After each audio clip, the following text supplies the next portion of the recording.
很久以前，它是印第安人的土地；400年前，它是荷兰人的一道墙。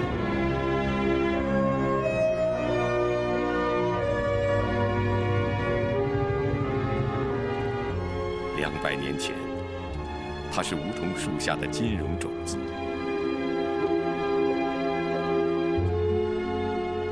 100年前，它塑造了美国的崛起。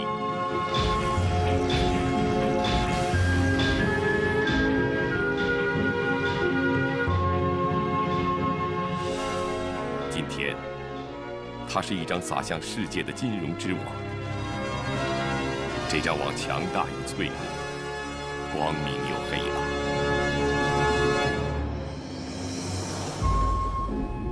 这张网既能让经济加速，又能让经济窒息。它就是华尔街。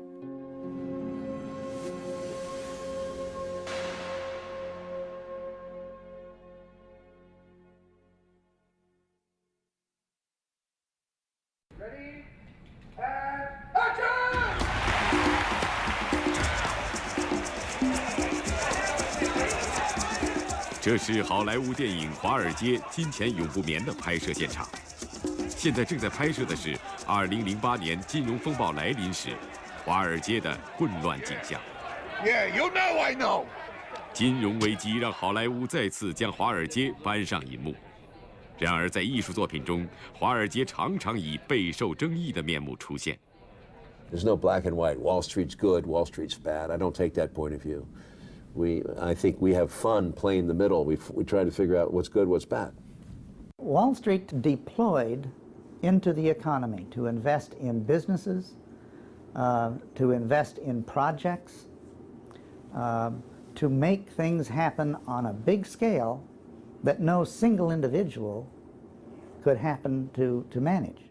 这个马克思在《资本论》中啊，对于这个股票市场，他有过2句啊非常精到的评论。一句他说是交易事务所的豺狼，这比我们现在有好多人啊说的还要尖锐，就认为这里面充满了欺诈，充满了那种这个内幕交易，充满了这种不确定性。但是同时他也说，如果没有这个市场，这个世界今天还没有铁路。As investors try to deal with extraordinary news, 2 of Wall Street's most famous names will soon disappear. Yesterday, Lehman Brothers announced it is filing for bankruptcy. 2008年金融危机显示了华尔街的巨大破坏力，这不仅让美国家庭的总财富平均损失了1/4，而且让全球经济处于最严重的衰退中。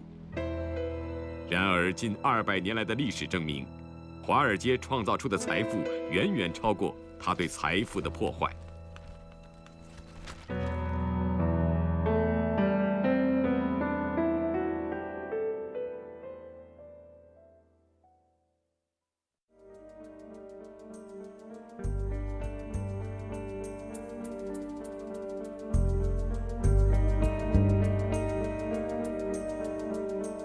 纽约，这个坐落于美国东海岸的国际大都会，一直是世界上最重要的商业和金融中心。华尔街位于纽约曼哈顿区的南端，这条只有500米长的街道是美国资本市场和经济实力的象征，它影响和牵动着全球资本市场和全球经济。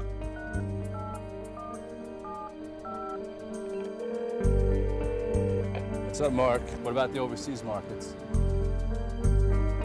Okay, that's good. We were expecting this. Today will be a volatile day. Cool. My swing account and my macro account are both short, so it'll take some maneuvering to get out. Got to make sure the boys are prepared and we'll come in short. There'll be a good opportunity around. Okay, that's good. 斯科特是华尔街上一名出色的股票交易员，他每天早上都要坐最早的一班轮渡，从新泽西到曼哈顿岛上的华尔街去上班。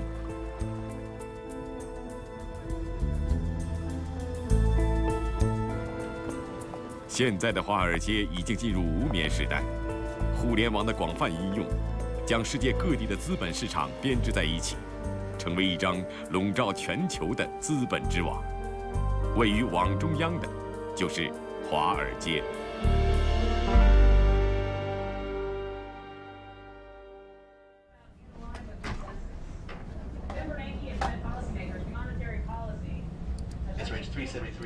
斯科特必须尽快对全球资本市场动向做出全面、准确的分析。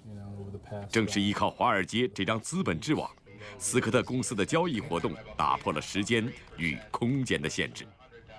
So it's coming into big support. Good morning, Scott Redley, T3 Live. Welcome to today's morning game plan. At this time, take out your price point sheet. It was uploaded. 斯科特的股市分析报告不只提供给 T3 唯时公司的交易员，只要登录 T3 唯时的网站，世界上所有的人都可以得到。同时，还可以通过网络视频看到斯科特对当天股市的预测和分析。And have a good day trading. I'll see you at the recap. Have a good one.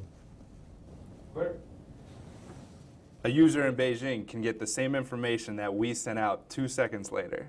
And what it really does is brings traders from all around the world to connect and get the same information that we have, see the same things we see, and both work on the same place.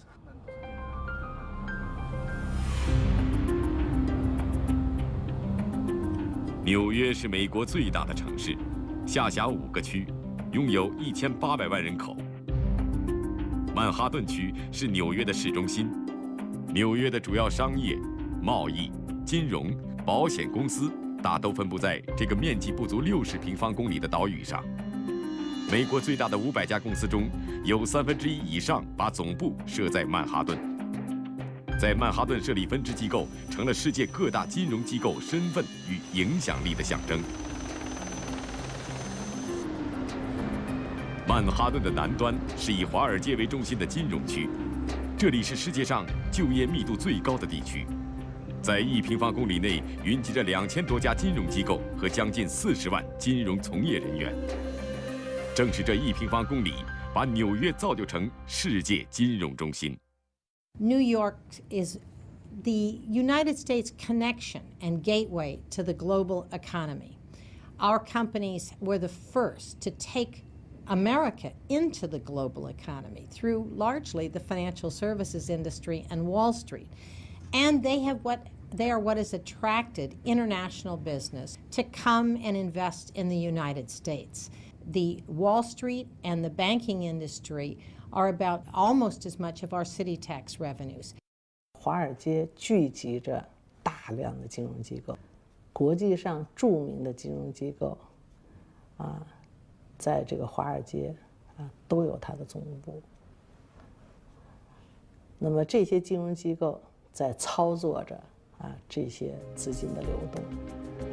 华尔街上最著名的建筑是纽约证券交易所，来自世界各地3000多家公司在这里上市，其中有近50家中国上市公司。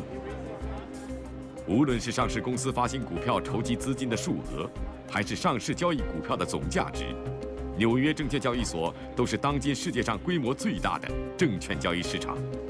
这里所传递出的信息，直接对美国和全球经济产生重大影响。Yes, I'm here with David Henderson and Drew Stock.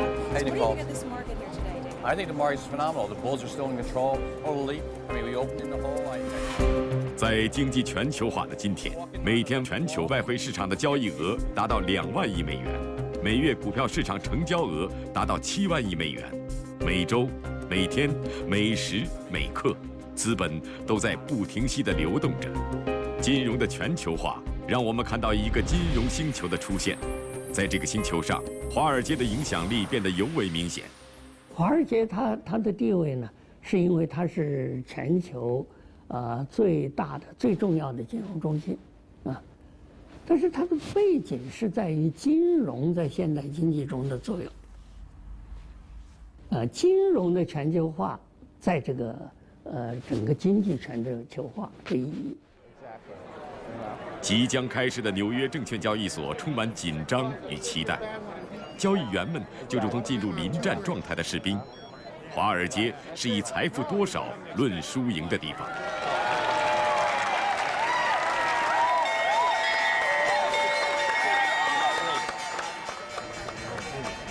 right, here we go. There's a lot of stocks that are gapped down today, so if you start seeing negative to positive trades, could be something good. It's getting right near that gap now from yesterday. 在华尔街上，股票交易是一项极具挑战性的工作。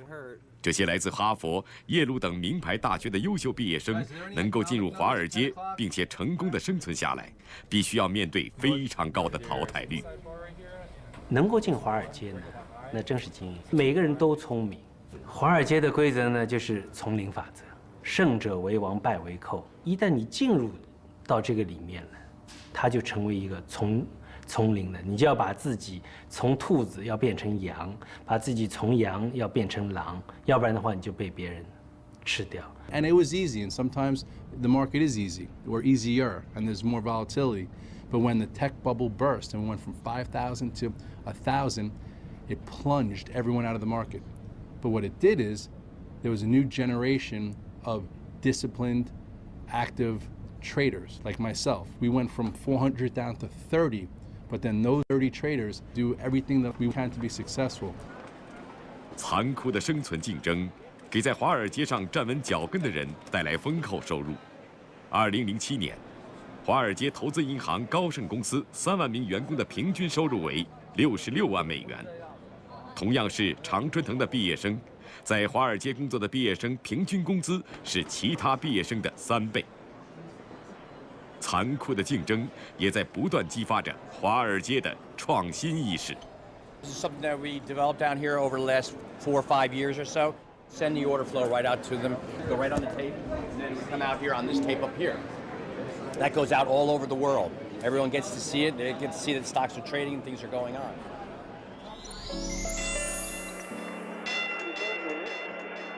有着200多年历史的纽约证券交易所，一直在追逐着时代科技。它最早成为了电报、股票纸袋机的使用者。电话发明后，纽交所也立即成为世界上拥有电话最多的地方。在计算机得到广泛应用的今天，纽交所的交易员也放弃了他们人工较价的交易模式。When we were young, boy, we were using this, right? We had buy side, we'd have a sell side. I much preferred this in the old days. It was great. It was a lot more interaction, a lot more excitement, a lot more paper all over the floor, and people were going crazy and yelling and screaming. You know, during the day, during the working hours, it was hectic and crazy and fun. Now it's a lot more different. Now it's, you know, you just got to know how to deal with your computer and what you're doing. So we don't need to have the interaction anymore. 2005年，纽交所全面启用了电子化交易，这不仅让曾经繁忙的电话亭变成了风景。甚至整个交易大厅都变得不像以前那么重要了。现在的股票交易绝大多数是在交易所外通过互联网完成的。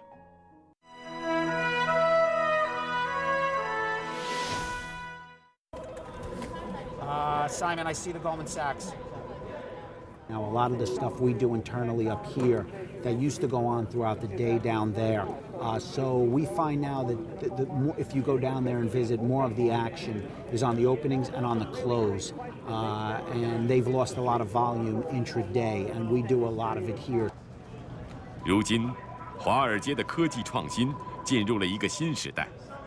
按照年交易量衡量，骑士公司是目前全球最大的股票交易商，但是出色的业绩不是靠交易员完成的，而要归功于这个角落。We actually process over 90% of the order flow that comes into this firm. The reason that we're in the corner is by design. We don't need to be in the middle of a trading discussions. We're not dependent on what's going on with institutional trading. We are not creating trading strategies. They are created by the quantitative mathematicians that have found the strategies that we're presently watching and risk managing. 有史以来，大部分交易都是由人来决定的，但在骑士公司，这个机房里的机器将改变这种局面。2002年，骑士公司开始研发一种能够取代人脑、自动做出交易决策的计算机程序，让计算机自动做出买进或者卖出股票等交易决策，就好像计算机完全代替人下象棋一样。We had several months where we were losing money. But we knew during that period of time that we were getting better at it. So as we got better at it, we had more confidence. And certainly after 2005, we started picking up a lot of market share and we started making a lot more money. So once you got past 2005 into 2006 and 7, we knew we were right because the results proved it.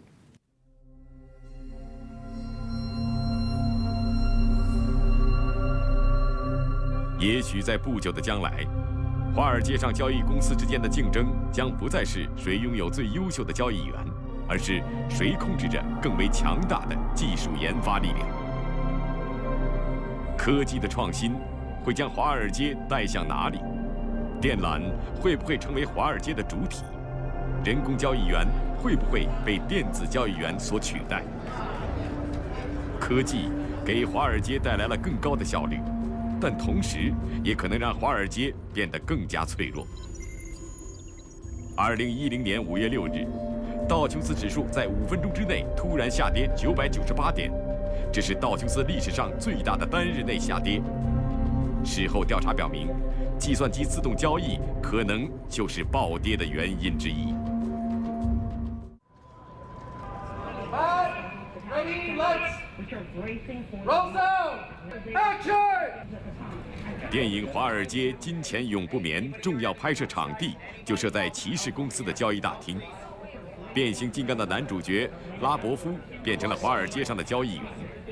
20多年前，美国著名导演奥利弗斯通成功执导了好莱坞经典影片《华尔街》，现在正在拍摄它的续集。Wall Street 1 in 1987 was fun. People always said I enjoyed it, but you need big capital to create movies, to create steel industries, to create roads. You need capital. You can't get small capital, you need big capital. That's what Wall Street was created for. 高效融资和分散风险是资本市场的主要作用。华尔街的这些作用影响着人们的衣食住行、喜怒哀乐。在美国，一部影片的成败关键取决于身处幕后的制片人。他们是影片制作资金的运作者。爱德华·普瑞斯曼是好莱坞著名的制片人之一。电影《华尔街》的成功让他从好莱坞和华尔街拿到了更多的资金来制作续集。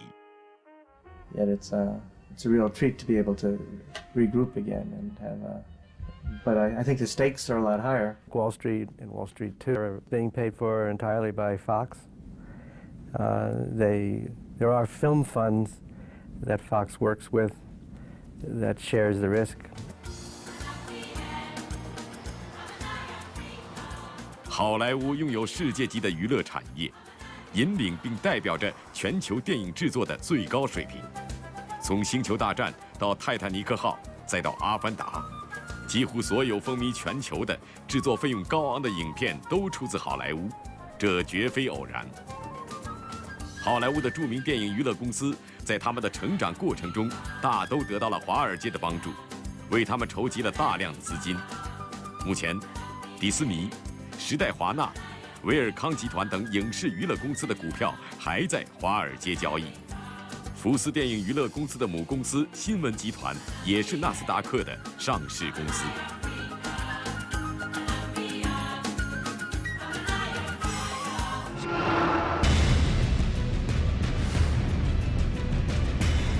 电影《阿凡达》的制作成本高达3.5亿美元，正是华尔街的资本在其中发挥了重要作用。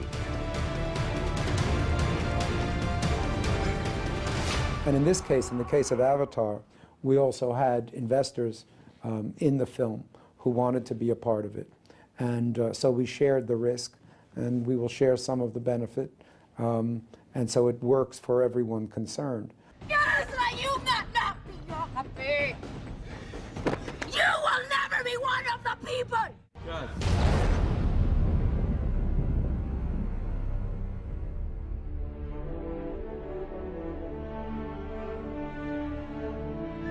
高效融资和分散风险，这是华尔街为好莱坞铺设的星光大道。通过这条道路，好莱坞把他们优美的音乐之声、奇幻的太空战争、经典的泰坦尼克爱情故事以及美丽的潘多拉星球，呈现给了整个世界。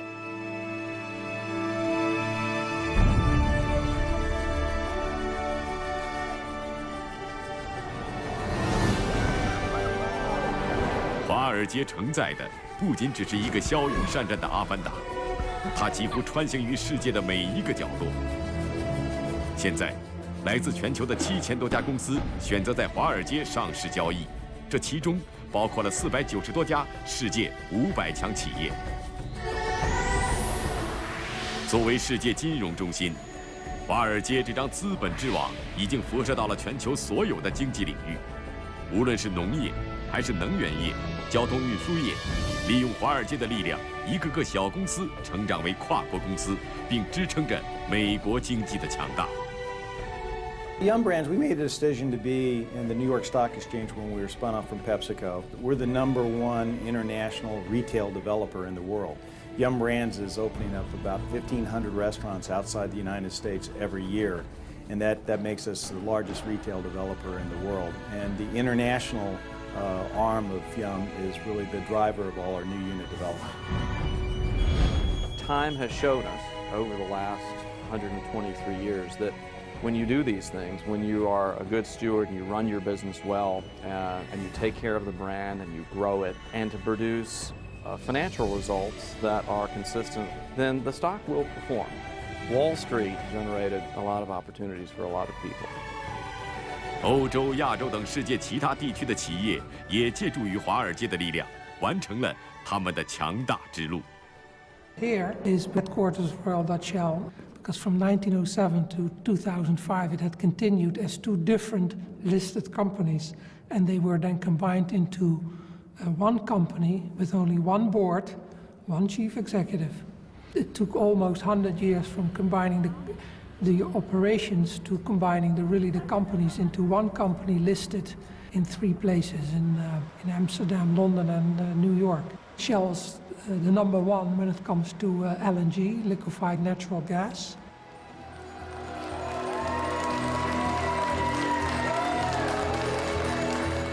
纳斯达克是低价买入、高价卖出，被看作是价值投资的核心。但是，价值泡沫并非一文不值，有的人就专门寻找市场中的泡沫，并从中获利。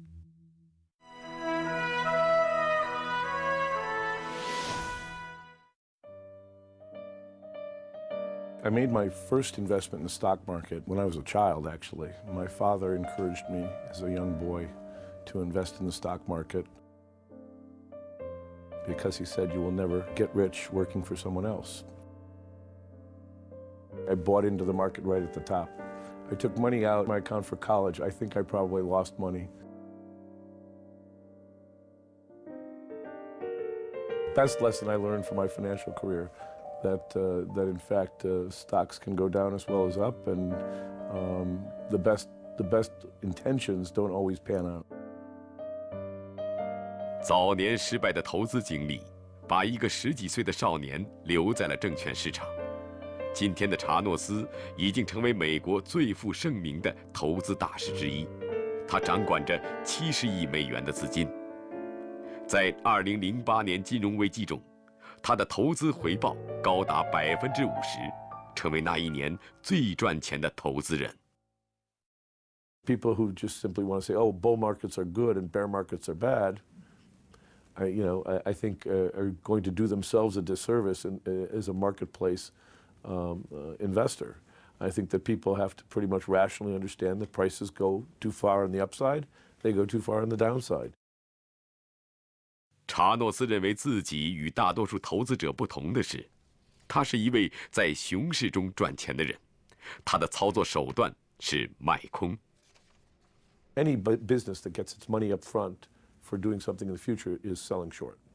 Now, in the securities markets, you borrow the stock, sell it, and with a promise to repay the loan of shares, and thus, hopefully at a lower price, buying in and locking your profit. So when people say buy low and sell high, a short seller says sell high and buy low. 第一次卖空行为发生在1609年的荷兰阿姆斯特丹交易所。这是一种古老的投资方法。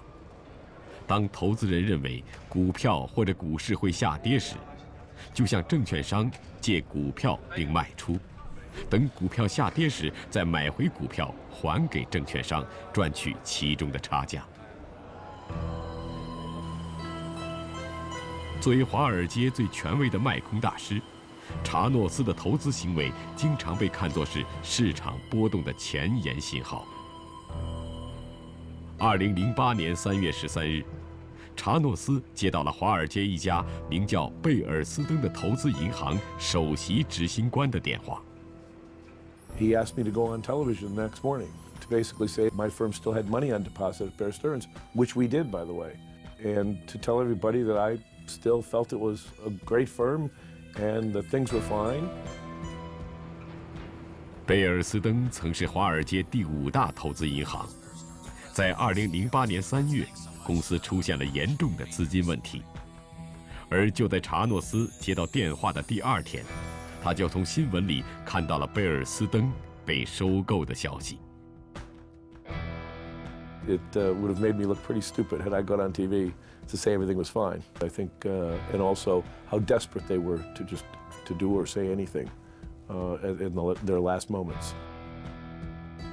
从华尔街银行家们的紧张语气中，查诺斯感觉到了一丝慌张和不安。他一直在跟踪一些公司的财务报告，并怀疑股市存在着巨大的泡沫。而贝尔斯登的异常表现让他坚定了自己的判断，他开始继续实行着卖空的计划，等待着股市崩溃。在很多人看来，卖空是一种诅咒，因为在熊市中，卖空行为往往会加速股市的下跌。从历史到今天，卖空者经常被称为公司殡葬员。We always want to blame someone else for our problems. People will look at short sellers and say, oh my God, they're making money. They must have caused this. Well, short selling doesn't cause markets to go down, nor does it cause companies to go down. Economic environment or financial environment makes that happen. Short sellers are simply the people who point it out or figured it out ahead of time. But be that as it may, human nature is what it is. 在资本市场中，卖空在无意之中挤出了市场的水分，让价格回归。因此，卖空是所有成熟资本市场里不可或缺的投资方式。而卖空者必须要有审慎的判断，因为卖空的风险很大。如果判断失误，市场没有下跌反而上涨，那么损失将被无限倍的放大。Going short really requires a lot more, I'm going to say, maybe intestinal fortitude, intestinal strength. The greater the risk you take, the greater the reward you may achieve. But it's only a possibility because risk means the chance that it won't happen. But that's what the value of money is. If you take no risk, you get no reward. 在巴菲特看来，挖掘价值洼地是盈利的最重要的手段；而在查诺斯看来，寻找价值泡沫是获得巨额利润的前提。这2种截然相反的投资方式都必须有理性的分析和判断，尽可能多地掌握投资信息。My advice to Chinese investors is the same as my advice to all investors. Be careful. Do your homework. Stay with what you know. Start with whatever you know a lot about. Do your homework, your research. You're going to know about great opportunities. 68岁的罗杰斯曾经被巴菲特称赞为最伟大的投资家之一，因为罗杰斯在大势把握上无人可以超越。People say, you know, but you invest all over the world and you invest in all sorts of things. Yes, as I went along, I learned more and more and more. And so in that respect, I do invest in everything and all over the world. That grew as I grew. 罗杰斯有过2次环游世界的经历，每到一地，罗杰斯都争取与当地人同吃同住，从中寻找投资机会。在1999年第2次环游世界的途中，他到了中国上海。罗杰斯用护照在上海证券交易所开了辟谷的账户，这个账户为他赢得了500%的收益。We can't just invest in anything that comes down the road. We've got to make sure that what we're investing in is going to be a good investment. Otherwise, everybody would just invest in everything, and that would not be good for the economy. If you want your economy to grow, you need the money to be invested in the right places. I mean, China's been the most successful economy in the past 30 years. 恭喜恭喜！罗杰斯的女儿已经开始学习中文。罗杰斯说，等女儿长大的时候，世界将步入中国时代。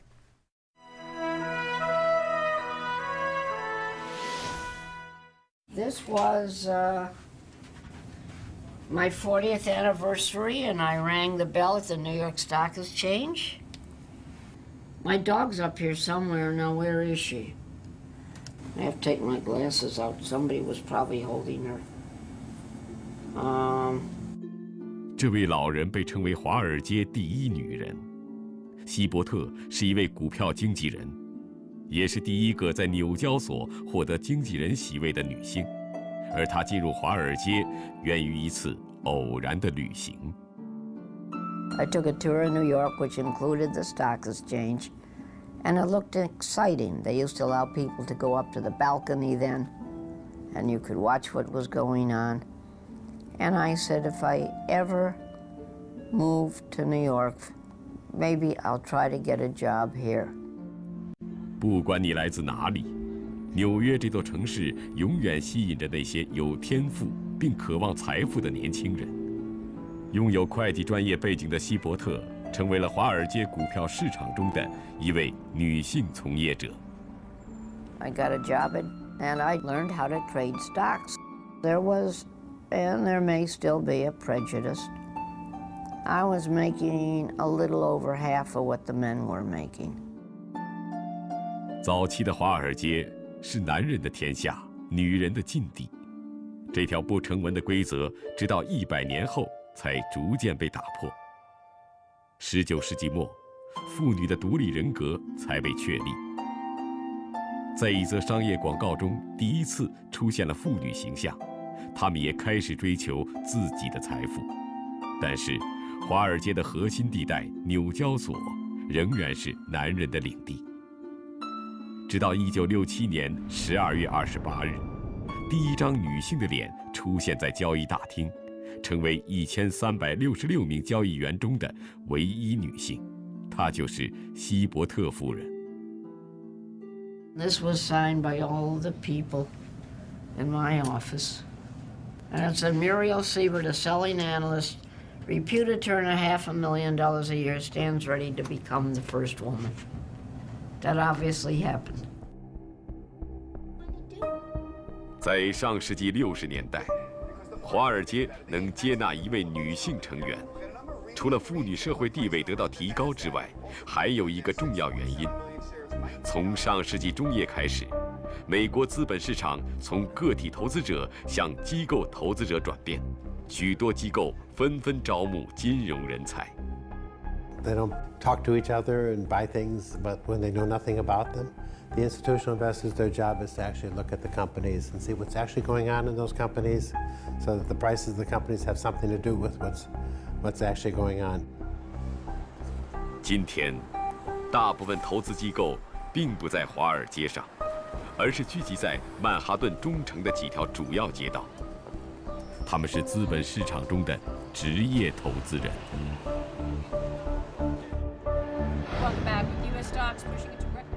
每天下午，纽交所的闭市铃声结束一天的交易，财经媒体的投资节目也接近尾声。这一天，各个交易所的收盘股价会传播到整个美国和全球，随即变成历史的一个瞬间。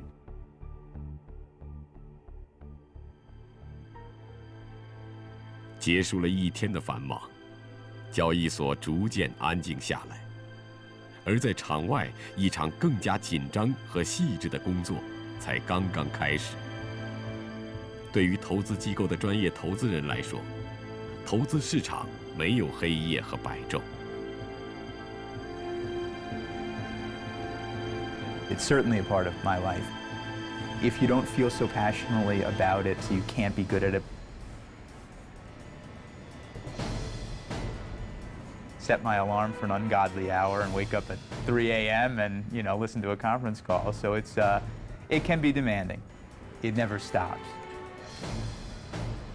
安德里奇是一家投资公司的共同基金经理，他手里掌握的每一笔投资都是从一个又一个人那里汇集起来的。人们出于信任，将资金交给了他。If you went back 100 years, you know, it was really only the very wealthy, the Rockefellers, that could employ, you know, the very best investment talent.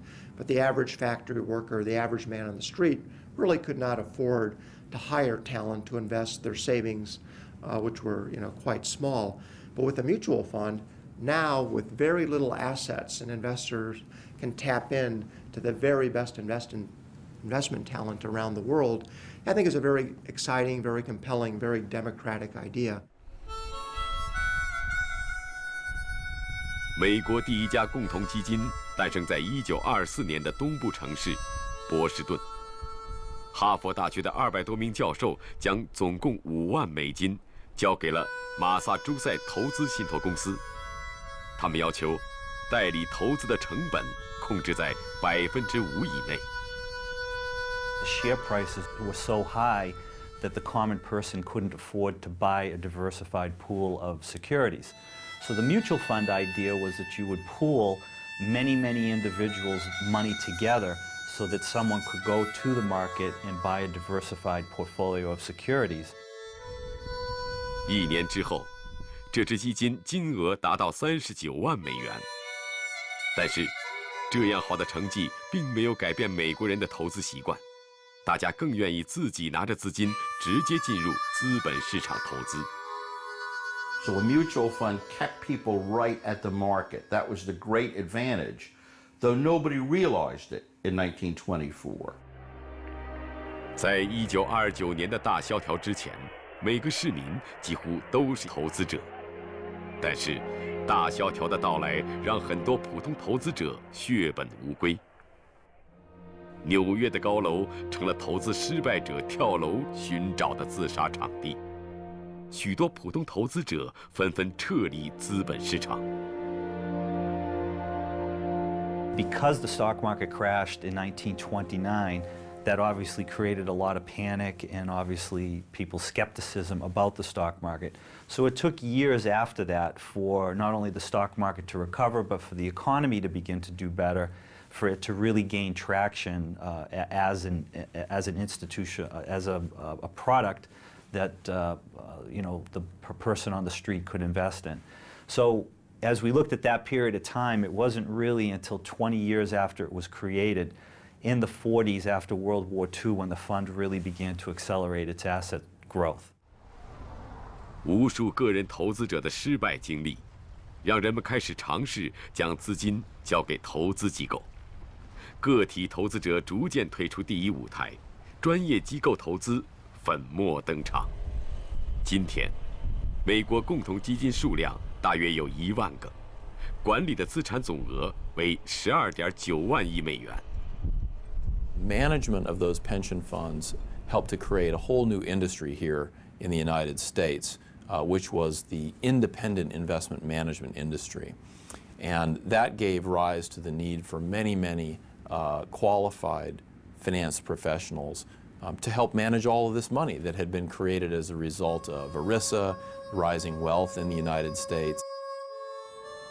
今天，47%的美国家庭进行着证券投资，而其中超过90%都由机构投资者实现交易。